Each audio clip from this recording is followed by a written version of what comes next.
Hello everyone, this is Harpreet Singh. Welcome to your channel study for sure. आज हम बात करेंगे इंटर सर्विसेज ऑर्गेनाइजेशन एक्ट के बारे में।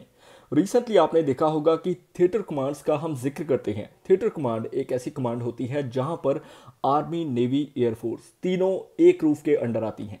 सो इसके बारे में मैं कंप्लीट डिटेल बताने जा रहा हूं। उससे पहले मैं चाहूँगा एक छोटी सी रिक्वेस्ट करना हमारी टीम की ओर से, क्योंकि हम बहुत मेहनत कर रहे हैं आपके लिए।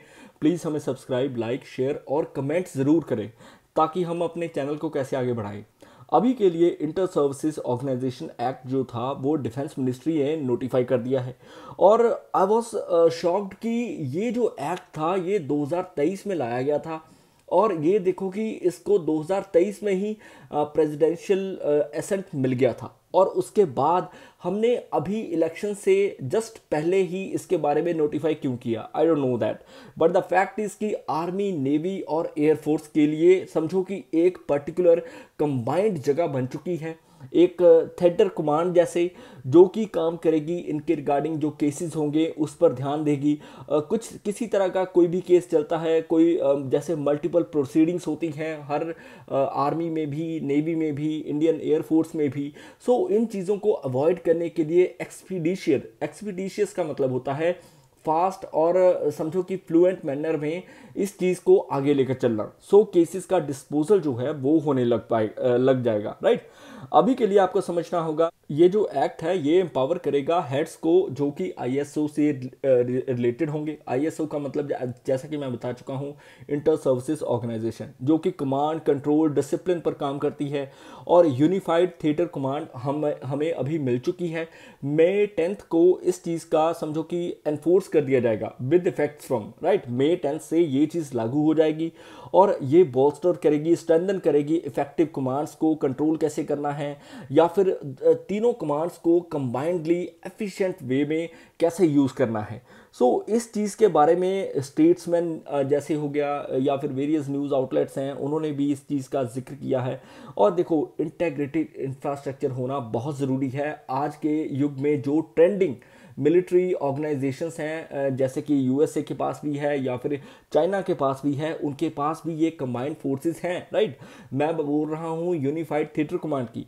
सो अभी के लिए ये जो डिसीजन था, ये सीडीएस जो हमारे रहे हैं, चीफ ऑफ डिफेंस स्टाफ जो हैं अनिल चौहान जी, इन्होंने रिसेंटली लिया था परिवर्तन चिंतन मीटिंग के दौरान, जहां पर 12 सब कमिटीज बैठती हैं और इसके बारे में, इसकी जॉइंटनेस या फिर इसकी इंटीग्रेशन के बारे में बातचीत होती है।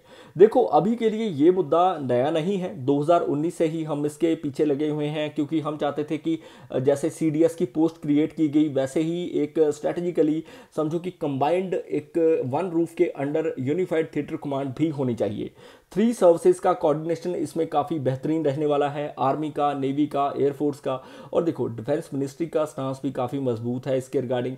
बट फिलहाल के लिए आपको ये बता दूं कि हमारे पास जो कमांड्स थी ना, वो थी आर्मी के अंडर 7 कमांड्स थी, नदरन, eastern, southern, western, central, south western और आर्मी ट्रेनिंग कमांड, ये भी एक कमांड है, राइट। एयरफोर्स के पास भी 7 कमांड्स हैं, जैसे कि western, eastern, southern, south western, central और ट्रेनिंग एंड मेंटेनेंस की कमांड। वहीं पर जो नेवी है उसके पास है वेस्टर्न, ईस्टर्न और सदर्न कमांड। और 4 स्टार जो मिलिट्री कमांडर है वो इंचार्ज होता है हर कमांड का। आप सभी जानते होंगे, ये सिर्फ मैंने बेसिकली आपको एक इंफॉर्मेशन प्रोवाइड की है ताकि आपको पता चल सके कि हम इन चीज़ों को वन रूफ के अंडर अगर लेकर आ रहे हैं तो डेफिनेटली कुछ ना कुछ बेनिफिट होने वाला है। इंडिया करेंटली ऑपरेट करता है 17 सिंगल सर्विस कमांड्स, राइट, जो कि पर्टिकुलर सर्विसेज को बिलोंग करती हैं, इंडियन एयरफोर्स हो, नेवी हो और आर्मी हो।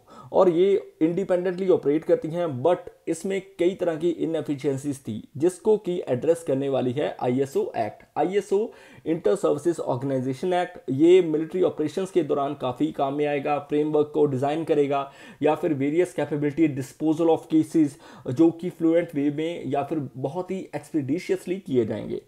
ग्लोबल मिलिट्री ट्रेंड अभी ऐसा है कि चाइना के पास भी ऐसी ही कमांड है। चाइना ने 2016 से ही ये कमांड्स को लागू किया है, यानी कि तीनों फोर्सेस को वन रूफ के अंडर चाइना पहले से लेकर आ चुका है, ताकि अपनी ऑफेंसिव कैपेबिलिटीज़ को बढ़ा सके, इम्प्रूव कर सके कमांड का कंट्रोल इंफ्रास्ट्रक्चर।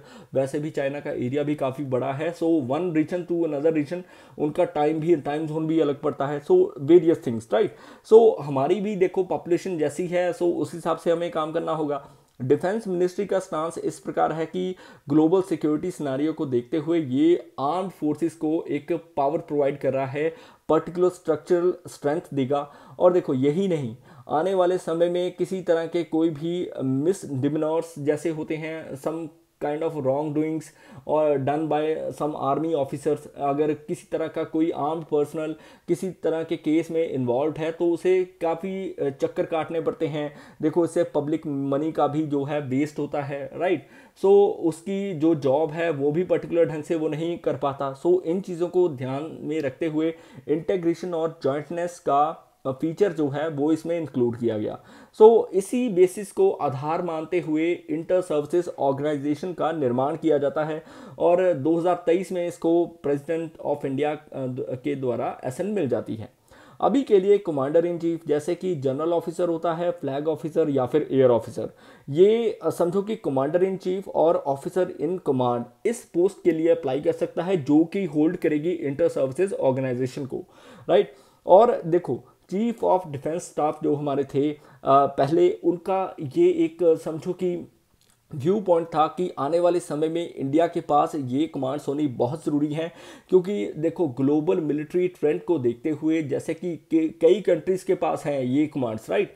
जैसे कि हो गया यूएसए, हो गया इंक्लूडिंग चाइना के बारे में मैंने आपको बता ही दिया। और देखो इंडिया भी इस चीज़ में पीछे नहीं रहना चाहता, क्योंकि देखो दिन ब दिन टेक्नोलॉजी जैसे चेंज होती है वैसे वैसे एडवांसमेंट्स के ऊपर भी काम करना पड़ता है और देखो चेंजेस जो डेवलपमेंट है वो लेकर आनी पड़ती है।